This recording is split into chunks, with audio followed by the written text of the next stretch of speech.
ब्रह्म सूत्र के तृतीय अध्याय के द्वितीय पाद के पंचम अधिकरण का विचार हम लोग कर रहे हैं। इस अधिकरण के 11 सूत्रों में से 3 सूत्रों का विचार हम लोग कर चुके हैं। चतुर्थ सूत्र का विचार आज होना है। इस अधिकरण में भगवान वेद व्यास जी तत्त्वमसि वाक्यांतर्गत तत्पदार्थ ब्रह्म का पारमार्थिक स्वरूप निर्विशेष ही है, ये बता रहे हैं।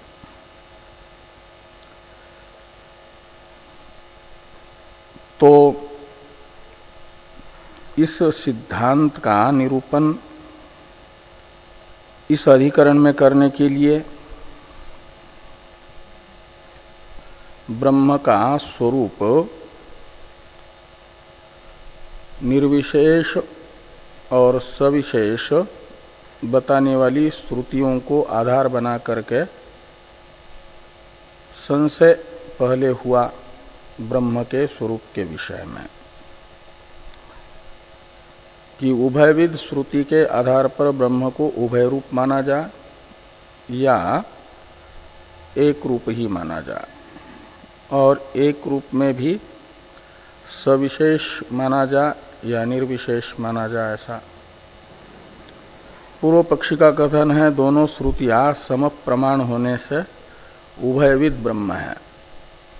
सिद्धांत बताया गया प्रथम सूत्र में कि ब्रह्म स्वतः भी और उपाधित भी उभय रूप नहीं हो सकता, क्योंकि सर्वत्र ब्रह्म के विशेषता का निषेध करते हुए ही ब्रह्म के पारमार्थिक निर्विशेष स्वरूप को बताया जा रहा है।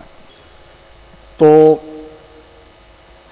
द्वितीय सूत्र जो था उससे बताया गया सिद्धांत पर आक्षेप समाधानात्मक सूत्र होने से कि ब्रह्म के उपनिषद वचनों के द्वारा अलग अलग चतुष्पात्व आदि रूप भी बताए गए हैं, विशेष भी बताए गए हैं। इसलिए ब्रह्म को निर्विशेष रूप ही न माना जाए, सविशेष भी माना जाए। सिद्धांत यानी ये जो सिद्धांत पर किया गया आक्षेप है उसका निराकरण करते हुए उसी सूत्र के समाधान अंश के द्वारा कहा गया कि ब्रह्म के विविध रूपों को बताने वाले जो श्रुति वाक्य हैं वे उपाधिगत विशेषताओं का स्वतः निर्विशेष ब्रह्म में यदि अध्यारोप कर रहे हैं, ये मानते हो उपाधिगत विशेषता ब्रह्म में उपाधि के संबंध से आरोपित है, तब तो स्वतः ब्रह्म निरुपाधि की सिद्ध हुआ, हमारा जो अभिष्ट है वो निश्चित होगा। और यदि ये कहो कि उपाधि के संबंध से स्वतः निर्विशेष ब्रह्म में निर्विशेषता के तरह ही सविशेषताएं वास्तविक आ जाती है, ब्रह्म ही सविशेष बन जाता है, तो ये अनुचित है, इसका निषेध कर दिया। न क्यों? तो कहा सविशेष ता बताने वाली जो श्रुतियां हैं उनका तात्पर्य विषयभूत उपासनाएं हैं, ब्रह्म स्वरूप नहीं। और उपाधिगत विशेषता का स्वतः निर्विशेष ब्रह्म में आरोप करने से भी उपासना के लिए उपासनाएं उपपन्न हो जाती हैं। इसलिए उन चतुष्पात्व आदि विशेषता के प्रतिपादक वाक्यों को ब्रह्म के सविशेषता को बताने में तात्पर्यवान नहीं कहा जा सकता। ये न प्रत्येकम अतद्वचनात् से बताया गया। उपाधि ब्रह्म की उपासना बताने वाली श्रुतियां भी ब्रह्म को निर्विशेष ही बता रही है, एक ही बता रही है। अब जो तृतीय सूत्र है इससे कहा गया कि इसलिए भी माना जाता है कि ब्रह्म निर्विशेष रूप ही है, सविशेष नहीं है, कि ब्रह्म में भेद दर्शन करने वाले की निंदा करते हुए श्रुति एकत्व का, अद्वैत का प्रतिपादन कर रही है, अभेद दर्शन का प्रतिपादन कर रही है। मनसे वैदमाप्तव्यम निह नानास्ति किंचन इत्यादि श्रुतियां कट शाखा वाले कहते हैं कि मृत्यो समृत्युमाप्नोति यह नानेव पश्यति इत्यादि शब्दों से ब्रह्म में भेद दर्शन की निंदा करते हुए ब्रह्म को एक बता रही है। इसलिए भी ब्रह्म निर्विशेषी है, अद्वितीय ही है। और अन्य शाखा के भी श्वेता श्वेतर आदि में भोक्ता भोग्य और भोजयिता रूप जो द्वैत प्रतीत हो रहा है वह ब्रह्म का ही विवर्त रूप है। और इन भोजयिता भोक्ता और भोग्य के रूप में प्रतिमान जगत का पारमार्थिक स्वरूप एक अधिष्ठान भूत निर्विशेष ब्रह्म ही है। ऐसा श्वेता श्वेतर शाखा वाले भी बताते हैं। इससे भी ब्रह्म निर्विशेष ही है, एक रूप, ये निश्चित होता है। इस प्रकार तीन सूत्रों से ये बताया गया निर्विशेष श्रुति के आधार पर ब्रह्म निर्विशेषी है करके। अब पाद के 14वें तथा अधिकरण के 4थे सूत्र के द्वारा जिस आशंका का निराकरण भगवान वेदव्यास जी कर रहे हैं उस आशंका को भाष्यकार भगवान कथम इत्यादि से बता रहे हैं। कथम इत्यादि शंका बोधक भाष्य वाक्य की अवतरण टीका है। द्विविध श्रुतिषु सतीषु निर्विशेषत्वे किम नियामकम इति शंकते कथम पुनः इति। तो कहते दो प्रकार की श्रुतियां विद्यमान होने पर निर्विशेषत्वे किम नियामकम, ब्रह्म को सविशेष निर्विशेष उभय रूप बताने वाली श्रुतियां होने पर भी ब्रह्म निर्विशेष ही है, सविशेष नहीं है, ऐसा निर्धारण करने के लिए का मतलब निर्विशेष ब्रह्म का ही प्रामाण्य स्वीकार करने के लिए और ब्रह्म के सविशेष स्वरूप को अप्रामाणिक सिद्ध करने के लिए कोई विनिगमक होना चाहिए, नियामक होना चाहिए। वो नियामक कौन है, विनिगमना कौन है? पक्षपातिनी युक्तिर्विनिगमना। वो विनिगमना क्या है? ये पूर्व पक्षी सिद्धांति को पूछता है, क्योंकि सिद्धांतियों ने कहा ना कि निर्विशेष श्रुति के अनुरोध से ब्रह्म को निर्विशेष ही माना जाएगा, सविशेष नहीं माना जाएगा।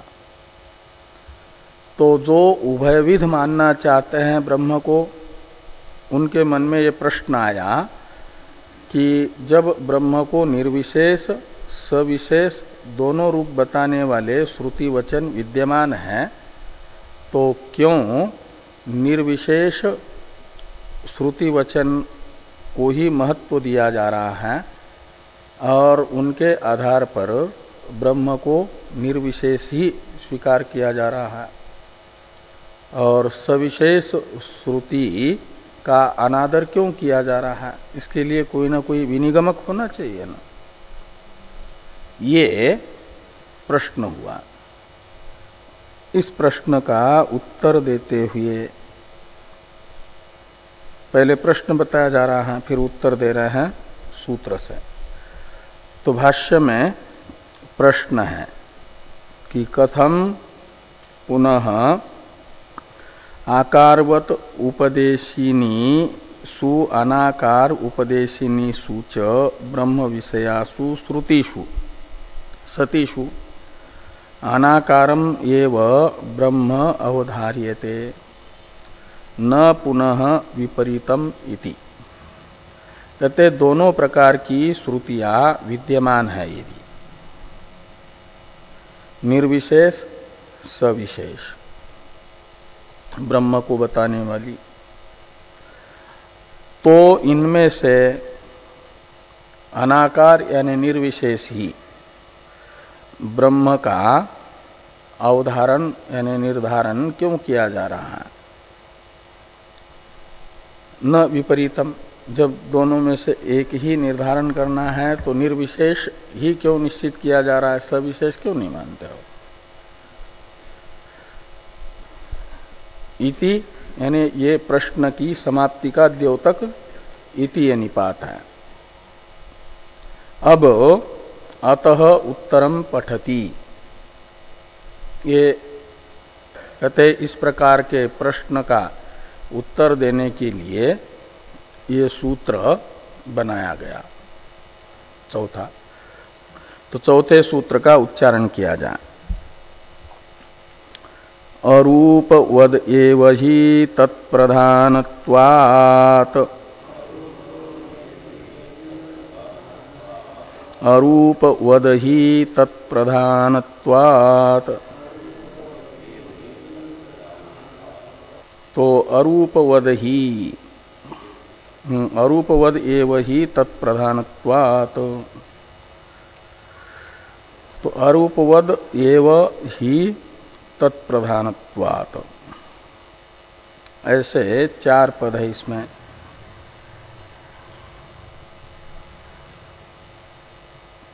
न स्थानतोपि परस्य उभयलिंगम, यहाँ से परस्य पद की अनुवृत्ति आती है, वहाँ षष्ट्यंत है, यहाँ एक वचनांत हो जाएगा, क्या ना एक प्रथमांत हो जाएगा परम। अथा तो ब्रह्म जिज्ञासा सूत्र से ब्रह्म पद की भी अनुवृत्ति आएगी। तो परम ब्रह्म अरूपवद एव, पर ब्रह्म जो है वह अरूपवत ही है,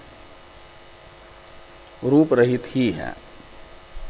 अरूपवत का अर्थ है रूपहीन निर्विशेष। क्यों? ये पूर्व पक्षी का बीच में प्रश्न हो जाएगा, तो उसका उत्तर देते हैं ही यानी यस्मात् तत्प्रधानत्वात्। तो ये श्रुतियों में ब्रह्म का निर्विशेष रूप परम तात्पर्य विषयभूत है। प्रधान कहा जाता है तात्पर्य विषय को।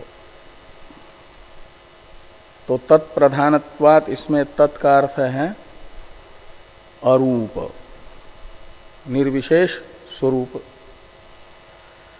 और तत्प्रधान ही उपनिषदें हैं।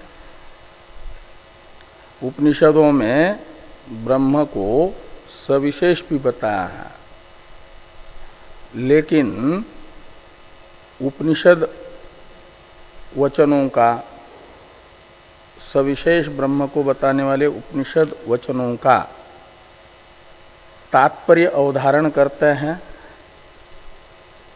तो उनका तात्पर्य उपासना में प्रतीत होता है, सविशेषता में नहीं।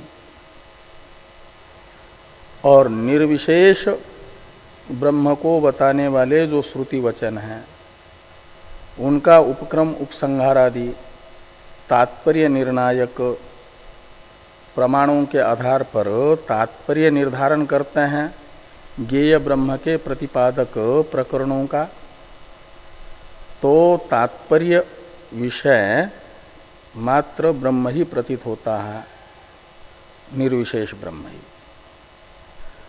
और सविशेषता को बताने वाले वाक्य उपनिषद के जिन अवान्तर प्रकरणों में आए हैं उनका उपक्रम उपसंहार आदि तात्पर्य निर्णायक प्रमाणों के आधार पर विचार करते हैं तात्पर्य क्या होगा करके, तो उपासना में तात्पर्य अवधारित होता है। और वो उपासना भी किस लिए है? तो निर्विशेष ब्रह्म के ज्ञान में प्रतिबंधक दोष जो चित्तगत विक्षेप है उसकी निवृत्ति के लिए उपासना अंगत्वेन रूपेण स्वतः निर्विशेष ब्रह्म को उसकी उपाधिगत विशेषताओं से औपाधिक रूप से युक्त कहा जा रहा है। और जब ब्रह्म के औपाधिक सविशेषता का चिंतन करते करते ब्रह्म के सविशेष स्वरूप में, सोपाधिक स्वरूप में, सगुण स्वरूप में चित्त एकाग्र होता है तो चित्तगत जगत का नाम रूप ग्राही चित्तगत विक्षेप चंचलता दूर हो जाती है। तो ऐसी जिन साधकों के चित्त में से चंचलता दूर हो गई उन्हें फिर कृत उपासक साधक को श्रुति बताती हैं कि नेति नेति। पहले तो जगत के नाम रूप से चित्त को हटाने के लिए, ब्रह्म में ही समाहित करने के लिए कहा द्वे वाव ब्रह्मणो रूप है, ब्रह्म के दो रूप है, मूर्तन चैवा मूर्तन च। और फिर जैसे ही मूर्त और अमूर्त सोपाधिक ब्रह्म के मूर्तामूर्त स्वरूप का चिंतन करते करते जगत के परिच्छिन्न नाम रूपों में से बुद्धि हट गई और एक सोपाधिक ब्रह्म के सोपाधिक स्वरूप में समाहित हो गई। ऐसे साधक को कहा कि नेति नेति, जहां तुम्हारा मन समाहित है ब्रह्म के सोपाधिक स्वरूप में, ब्रह्म का वह पारमार्थिक स्वरूप नहीं है, ब्रह्म का मूर्त रूप भी पारमार्थिक नहीं है, अमूर्त रूप भी पारमार्थिक नहीं है। तो फिर ब्रह्म कैसा है? तो जो हटाने योग्य था उसको हटाने के बाद निषेध अवधितया जो शेष रह गया, जिसका निषेध नहीं किया जा सकता, अनात्मा मात्र का निषेध किया जाता है और आत्मत्वेन रूपेण आत्मा अवशिष्ट रहता है, वही निर्विशेष ब्रह्म का वास्तविक स्वरूप है, ऐसा श्रुति बताती है। उसमें श्रुति का तात्पर्य है। इसलिए सविशेष ब्रह्म को बताने वाली श्रुति का तात्पर्य भी सविशेषता में ब्रह्म के नहीं है, अपितु ब्रह्म के निर्विशेषता में ही तात्पर्यवान ब्रह्म के ज्ञेय ब्रह्म के स्वरूप को बताने वाले श्रुति वचन तो है ही है। परंपराया सविशेष ब्रह्म को बताने वाली श्रुतियों का भी तात्पर्य ब्रह्म के निर्विशेषता में ही है। अध्यारोप अपवादाभ्याम निष्प्रपंचम प्रपंचते, इस न्याय से, इस अभिप्राय से कह रहे हैं कि परम ब्रह्म रूपवद एव ही, अरूपवद एव ही। तो परब्रह्म तो परमार्थतया रूपहीन ही है, निर्विशेष ही है। एवकार व्यावर्तक ब्रह्म को बताने वाली श्रुतियां होने पर भी उनका तात्पर्य उसमें नहीं है, सविशेषता का व्यावर्तक है एवकार। कैसे आपको ज्ञात हुआ ब्रह्म निर्विशेष ही है, सविशेष नहीं? कहते इसलिए कि तत्प्रधानत्वात्, निर्विशेष श्रुतियां ब्रह्म परक तो है ही है, अपितु जो सविशेष श्रुतियां हैं वे भी निर्विशेष ब्रह्म प्रधान ही है। तो इसी प्रकार का अर्थ भगवान भाष्यकार इस सूत्र का बता रहे हैं। इसको देखिए, अरूपवद एव ही, इस सूत्र की अवतरण टीका को देखिए। तत्परा अतत्पर विरोधे तत्परम बलवत इति न्यायो नियामक इत्याह अरूपवद एव इति। कहते तत्परा तत्पर विरोधे सति, ये सती सप्तमी है। तत्परम बलवत, तत्पर अतत्पर, इसमें तत्शब्द से लेना तात्पर्य विषय को। तो तात्पर्य विषय है उपनिषदों का निर्विशेष ब्रह्म। तो तत्पर हुए निर्विशेष स्वरूप परक श्रुति वचन, और अतत्पर श्रुति वचन है सविशेष ब्रह्म में जिनका तात्पर्य नहीं है। ऐसे निर्विशेष ब्रह्म में ही जिनका तात्पर्य है वे सविशेष श्रुति वचन हो गए अतत्पर। तो तत्पर अतत्पर इन दो श्रुति वचनों में यदि विरोध हो जाए श्रुतियों का आपस में,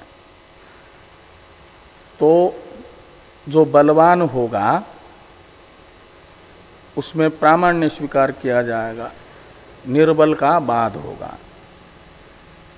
तो तत्पर श्रुति वचन अतत्पर श्रुति वचन इन दोनों में जब बलाबल का विचार करते हैं तो बलवत्ता सिद्ध होती है तत्पर श्रुति वचन में। ये न्याय बताता है मीमांसकों का। सभी विचारक मानते हैं, कुछ न्याय होते नहीं, जो सभी विचारक साधारण न्याय है। और कौन तात्पर्य विषय बनेगा, इसके लिए उपक्रम उपसंहार आदि तात्पर्य निर्णायक प्रमाण होता है, उनके आधार पर तात्पर्य का निर्धारण किया जाता है। इसलिए किसी भी ग्रंथ का कौन तात्पर्य विषय होगा, कौन ग्रंथ किस परक होगा, ये हम अपने पूर्वाग्रह से ग्रसित होकर के निश्चित नहीं कर सकते। वो उस ग्रंथ के उपक्रम उपसंहारादि तात्पर्य निर्णायक प्रमाण किस विषयक है, तत्परक उस ग्रंथ को माना जाता है। तो वेदों का जो ज्ञान कांड है, उस ज्ञान कांड के उपक्रम उपसंगारादि तात्पर्य निर्णायक प्रमाण से उपनिषद प्रतिपाद्य ब्रह्म का निर्विशेष स्वरूप उपनिषदों का तात्पर्य विषय सिद्ध होता है। इसलिए द्विविध उपनिषद वचनों में से निर्विशेष ब्रह्म को बताने वाले उपनिषदों का जो विषयभूत ब्रह्म का निर्विशेषत्व है वो समस्त उपनिषदों का तात्पर्य विषय है। इसलिए उपनिषद मात्र को माना जाएगा तत्पर।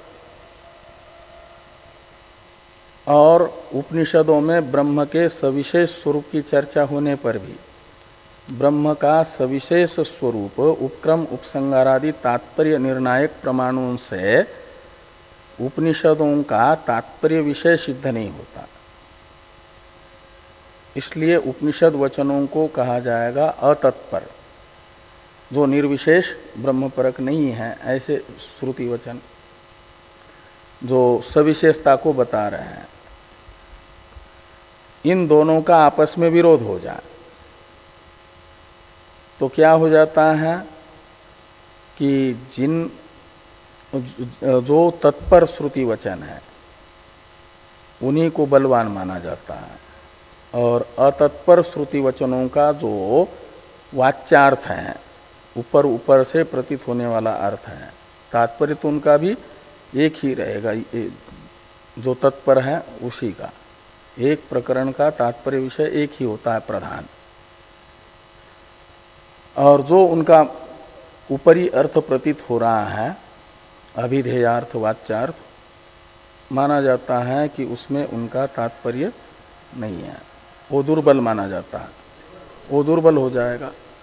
तो सविशेषता में ब्रह्म के तात्पर्य न होने से ब्रह्म के सविशेषता को बताने वाले श्रुति वचनों को माना जाएगा दुर्बल, अतत्पर। और तत्पर है निर्विशेषता को बताने वाले श्रुति वचन। इनका आपस में जब विरोध होता है तो तत्पर को बलवान माना जाता है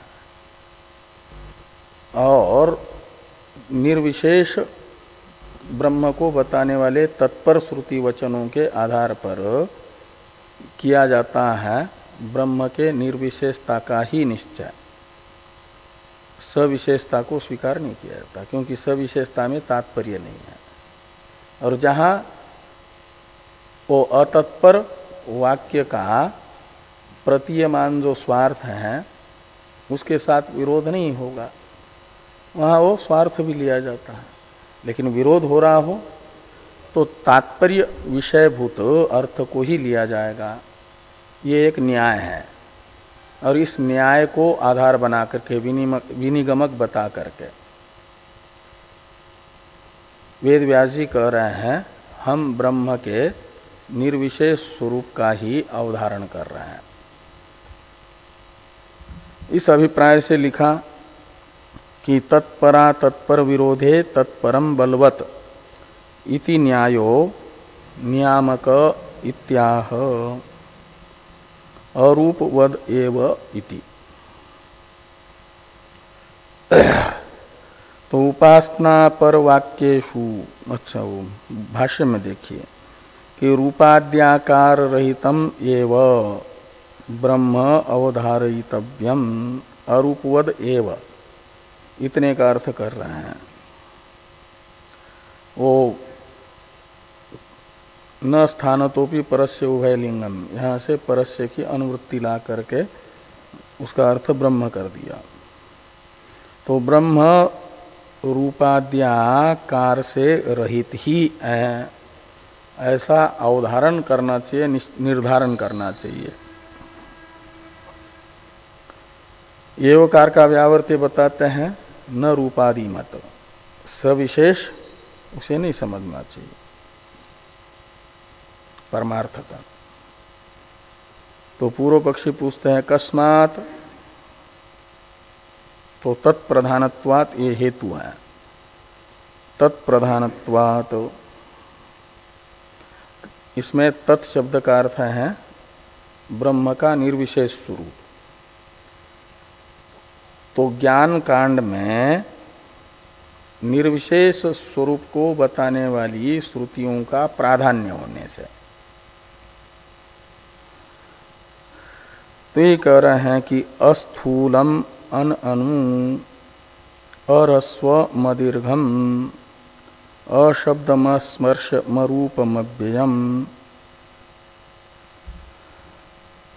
आकाशो वै नाम नाम रूपयोर निर्वहिता ते यद अंतरा तद्ब्रह्म दिव्यो ह्यमूर्त पुरुष सबाह्याभ्यंतरो ह्यजः तद एतत् ब्रह्म अपूर्वम अनपरम अनंतरम अबाह्यम अयम आत्मा ब्रह्म सर्वानुभू इत्येवम् आदीनि वाक्यानि निष्प्रपंच ब्रह्मात्म तत्व प्रधानानि न अर्थांतर प्रधानानि इति एतत् प्रतिष्ठापितं तत्तु समन्वयात् इत्यत्र। तत्प्रधानत्वात् का व्याख्यान है कि तत्तु समन्वयात् ब्रह्म ही जगत का विवर्त उपादान कारण है। ये आपको ज्ञात होता है शास्त्र प्रमाण से। शास्त्र योनित्व अधिकरण का जो द्वितीय वर्णक है वहाँ शास्त्रस्य योनि प्रथम अधिकरण शास्त्रम योनि यानी अवधारणे प्रमाणम कारणम यस्य तत्शास्त्र योनि, ऐसा बहुरी समास है ना। तो शास्त्र ही जिसके अवधारण में प्रमाण है उसे शास्त्र योनि कहा जाता है। तो द्वितीय वर्णक में शास्त्र योनि में बहुरी समास माना है। योनि शब्द का अर्थ है प्रमाण। तो शास्त्र प्रमाणक ब्रह्म है। शास्त्र बता रहा है कि निर्विशेष ब्रह्म ही जगत का विवर्त उपादान कारण है। अद्वितीय ब्रह्म ही जगत का विवर्त उपादान कारण है, ऐसा। और कहा ये आपको शास्त्र का यही अर्थ है ऐसा कैसे अवगत हुआ। शास्त्र है ज्ञान कांड और ज्ञान कांड ब्रह्म ही जगत का विवर्त उपादान कारण है, अद्वितीय ब्रह्म, ऐसा बता रहा है। ये अर्थ आपको शास्त्र का कैसे निश्चित हुआ। अद्वितीय ब्रह्म में ही शास्त्र का प्रामाण्य कैसे निर्धारित हुआ। इस प्रश्न का उत्तर देते हुए चतुर्थ वर्णक में चतुर्थ अधिकरण में तत्व समन्वयात में कहा गया कि तत् यानी ब्रह्म अद्वितीय ब्रह्म में ही शास्त्र के प्रामाण्य का अवधारण तत्का अर्थ है। इसलिए होता है कि समन्वयात के उपक्रम उपसंगारादि तात्पर्य निर्णायक प्रमाणों से समस्त ज्ञान कांड का तात्पर्य अद्वितीय ब्रह्म में ही अवधारित होता है। तत्व समन्वयात से बताया। इसी का स्मरण मात्र यहां पर करा रहे तत्प्रधानत्वात् से वेद व्यास जी। वो निर्विशेष ब्रह्म में ही समस्त उपनिषदों का तात्पर्य है, ये बताने के लिए कुछ ब्रह्म के निर्विशेषता का वर्णन करने वाले श्रुति वचन बताए। वे हैं अस्थूलम अनु। तो इसमें जो बृहदारण्यक का ये वाक्य है, इसमें स्थूलत्व, अणुत्व, ह्रस्वत्व, दीर्घत्व ये परस्पर विरोधी धर्म है। अणुत्व, ह्रस्वत्व दीर्घत्व, स्थूलत्व, अणुत्व, रस्वत्व, दीर्घत्व, ये एक प्रकार से परस्पर विरोधी धर्म है। और ये धर्म जिन उपाधियों में रहते हैं उन उपाधियों का भी अधिष्ठान ब्रह्म होने से वे सब उपाधियां ब्रह्म में कल्पित होने से ब्रह्म में उनका पहले स्वरूप अध्यास होता है और तद्गत धर्मों का ही फिर अध्यास होता है, धर्मी अध्यास पूर्वक। अन्योन्यस्मिन् अन्योन्यात्मकताम अध्यक्ष कहते हैं ना। तो उपाधि का स्वरूप अध्यास तथा धर्माध्यास करके ब्रह्म स्थूल है, ये व्यवहार होता है। स्थूल जो पृथ्वी है, स्थूल जो जल है, स्थूल जो तेज है, इनको पहले ब्रह्म उपाधि के रूप में स्वीकार करता है और स्थूलत्व धर्म से युक्त पृथ्व्यादि उपाधिक ब्रह्म में उपाधिगत स्थूलत्व का आरोप होकर के वह भी स्थूल प्रतीत होता है। और इन तेज, जल और पृथ्वी की अपेक्षा सूक्ष्म है, अमूर्त है वायु और आकाश। उन उपाधि को लेकर के सूक्ष्मता का आरोप होता है और श्रुति कहती है उपाधि, पृथ्व्यादि उपाधि के कारण प्रतीयमान जो स्थूलत्व है उस स्थूलत्व रूप से ब्रह्म वस्तुतः युक्त नहीं है, अस्थूलम, वो अस्थूल है, स्थूलत्व विशेषता से रहित है। सूक्ष्म उपाधि के कारण सूक्ष्मत्व विशेषता से युक्त प्रतीत होने पर भी सूक्ष्मत्व विशेष वस्तुतः ब्रह्म में नहीं है। तो अस्थूलम अण अणु, तो अणु कहते हैं सूक्ष्मत्व विशेषता वाले को, अण अणु का अर्थ है सूक्ष्मत्व विशेषता से रहित है। उसमें स्थूलत्व रूप भी नहीं है और सूक्ष्मत्व रूप भी नहीं है, और ह्रस्व भी नहीं है, दीर्घ भी नहीं है। ह्रस्वादि उपाधि के कारण उन जैसे स्फटिक में लोहित पुष्पादि के संसर्ग से लोहित्य प्रतीत होने पर भी लोहित्य युक्त जिस समय प्रतीत हो रहा है उस समय भी स्फटिक वस्तुतः स्वरूपतः अलोहित ही है।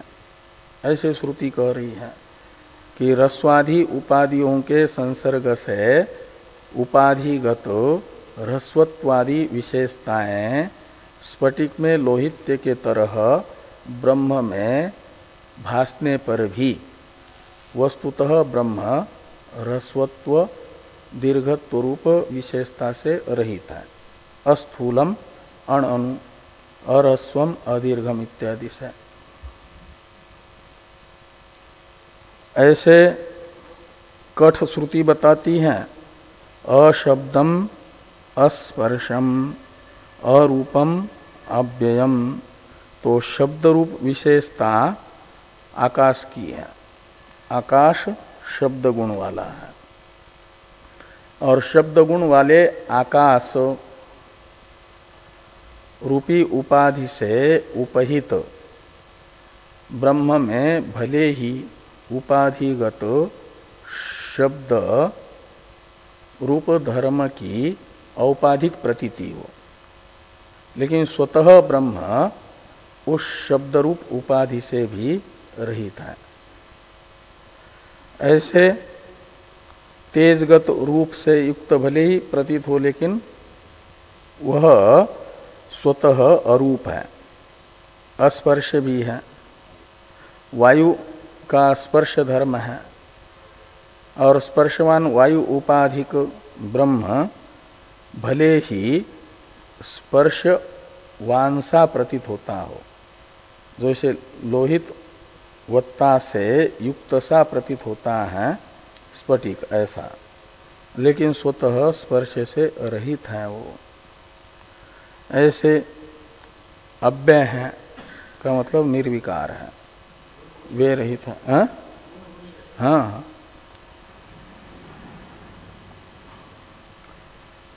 नाम रूपात्मक उपाधि भी, नाम रूपात्मक उपाधि है जगत, नाम रूप यही तो जगत का स्वरूप है ना।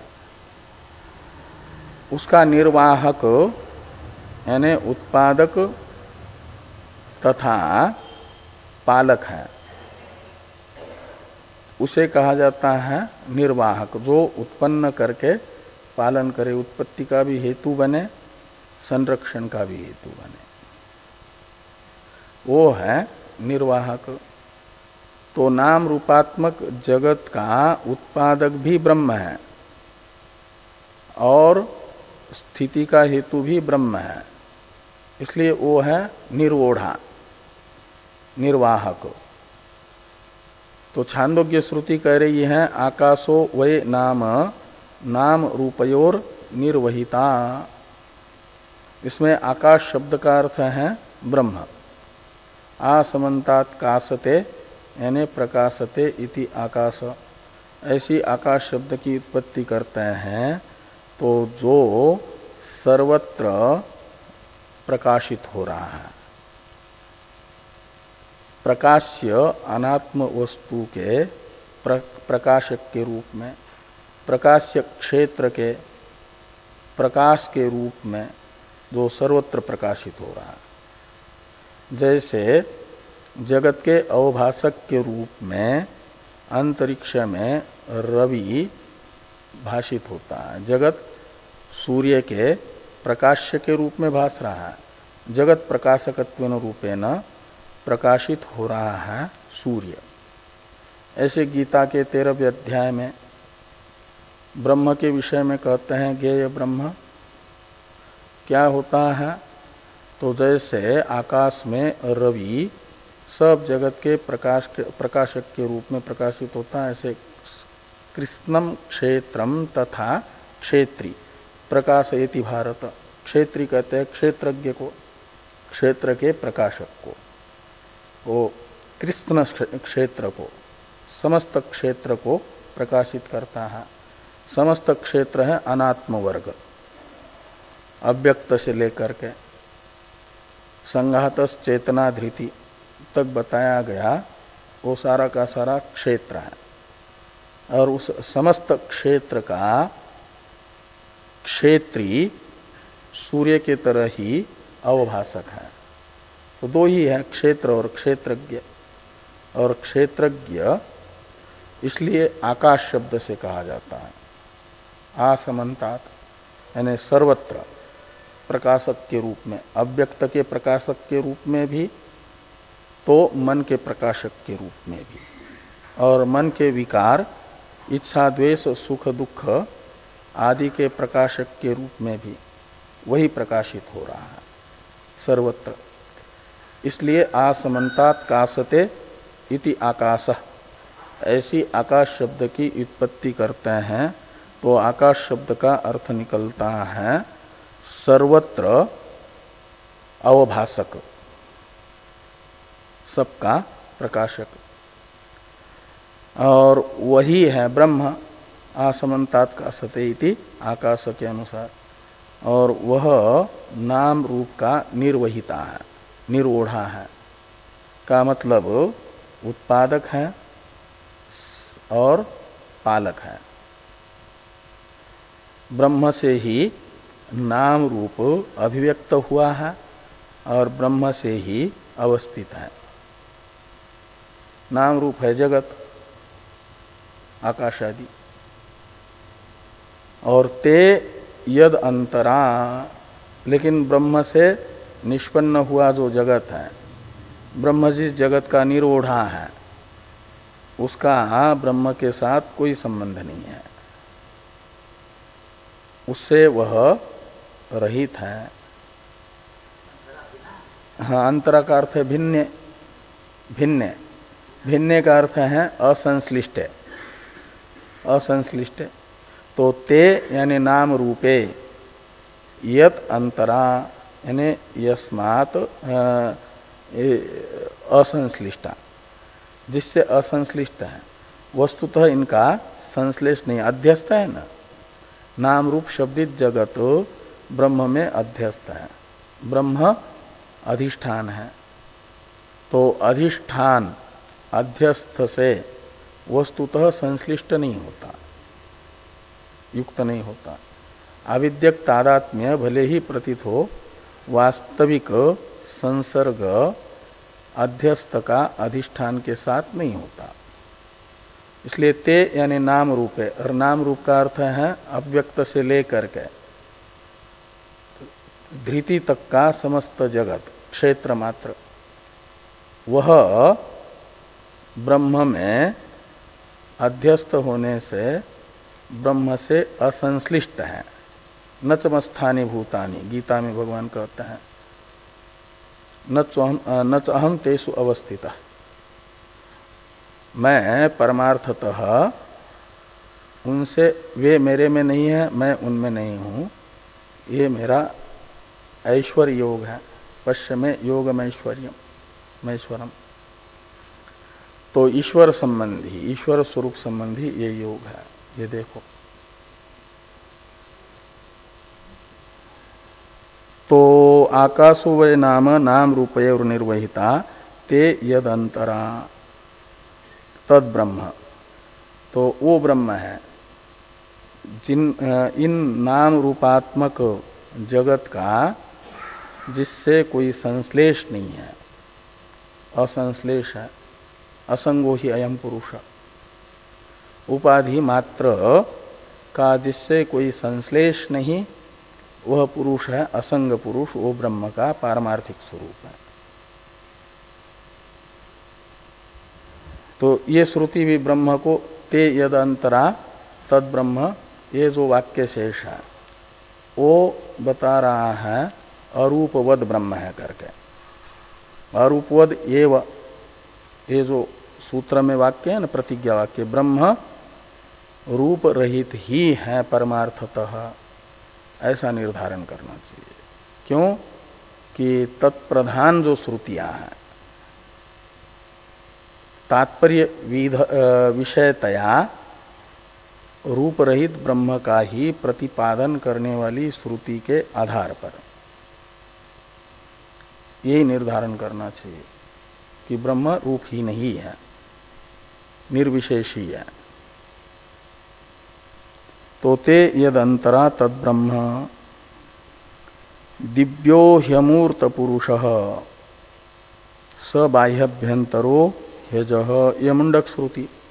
ऐसे कई एक श्रुतियां अलग अलग शाखा की, जिनका मात्र ब्रह्म के पारमार्थिक स्वरूप को बताने में ही तात्पर्य है और कोई उद्देश्य नहीं है।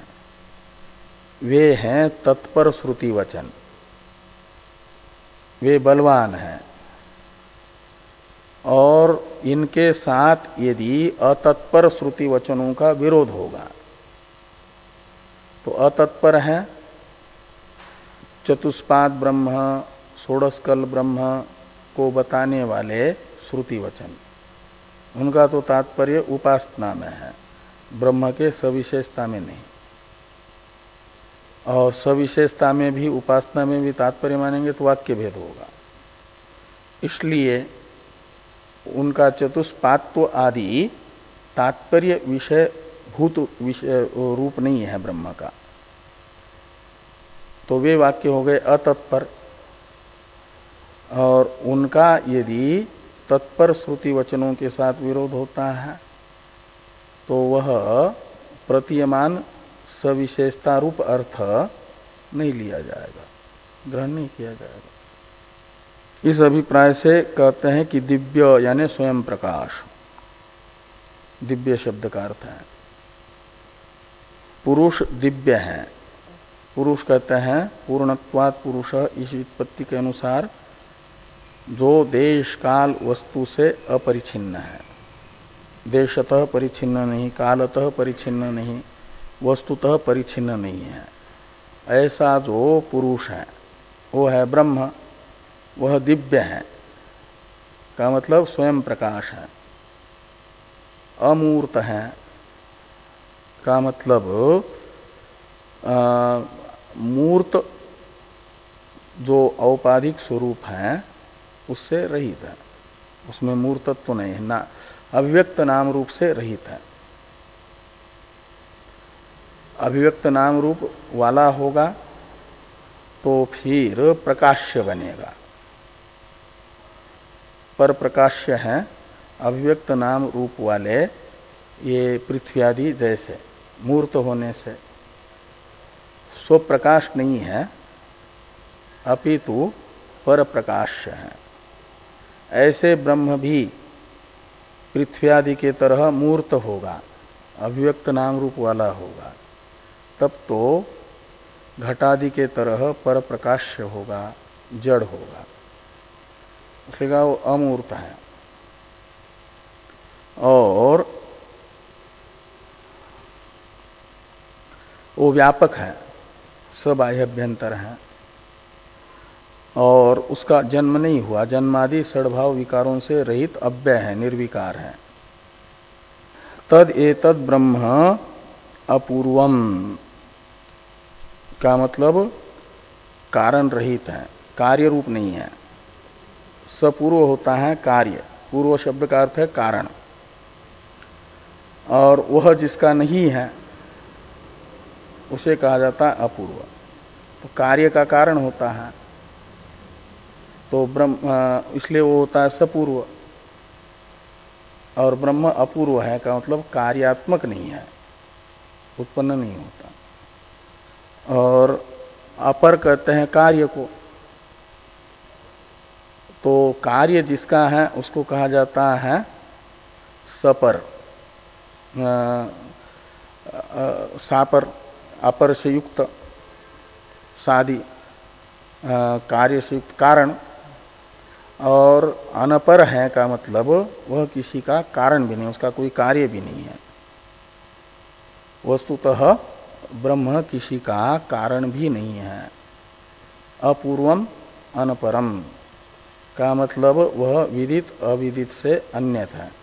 विदित कहते हैं कार्य को, अविदित कहते हैं कारण को, और दोनों से भी अन्यत है का मतलब कार्य कारण, कार्यत्व कारणत्व रूप विशेषता से रहित है।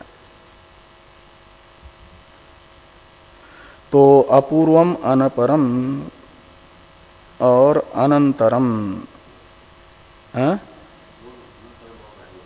अनंतरम, अनंतरम अबाह्यम, और वह अंदर बाहर भाव से रहित है का मतलब देश से अपरिछिन्न है। देश से परिचिन्न होगा उसमें सबाह्य अभ्यंतरता सिद्ध होगी। ऐसा जो ब्रह्म है वह प्रत्यक अभिन्न है, ये दिखाने के लिए अयम आत्मा, अयम आत्मा है प्रत्यगात्मा, प्रत्यगात्मा है शोधित त्वमर्थ, और उससे अभिन्न है। स आत्मा तत्वमसि श्वेत के तो महावाक्य है। अयम आत्मा ब्रह्म 4 प्रसिद्ध महावाक्य में है ही है ना ये महावाक्य। तो अयम आत्मा ब्रह्म यजुर्वेद, और सर्वानुभू, वो सर्वानुभूय का मतलब सर्व अनुभव स्वरूप है, सबका प्रकाशक है, स्वरूपतः प्रकाशक है। विज्ञातारम अरे केन विजानियात नान्यो नान्यो अतोस्ति विज्ञाता, नान्यो अतोस्ति दृष्टा इत्यादि श्रुति आती है ना, इससे भिन्न दूसरा कोई विज्ञाता नहीं, यही एक विज्ञाता अनुभविता है। तो